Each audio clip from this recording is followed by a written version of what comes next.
42 umumta'lim maktabimizda pedagogik mahorat markazi tomonidan metodistlar tashrif buyurishdi. Tashrif davomida barcha fan o'qituvchilarining darslariga kirib, tahlillar qilindi. Dars jarayonida bo'lgan mashg'ulotlar, jarayonlarni tahlil qilishib, ustoz uchun kerak bo'lgan barcha pedagogik tavsiyalar, ma'lumotlar, yangiliklar berib o'tildi. Bundan tashqari, pedagogik mahorat markazi tomonidan biz uchun, ustozlar uchun alohida treninglar tashkil etilib, treninglar davomida zamonaviy ruhda darslarni tashkil etish, zamon ruhiga mos bo'lgan dars sifatini oshiruvchi metodikalardan, qo'llanmalardan foydalanish uchun barcha ma'lumotlar berib o'tildi.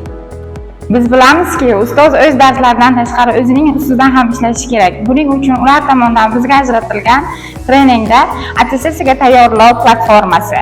Bundan tashqari, maktabimiz olis hududda joylashganligi sababli olis hudud platformasi va Buxoro pedagogik mahorat markazi tomonidan biz o'qituvchilar uchun turli xalqaro tadqiqotlar platformasidan foydalanish uchun batafsil ma'lumotlar va imkoniyatlari haqida ma'lumotlar berib o'tildi.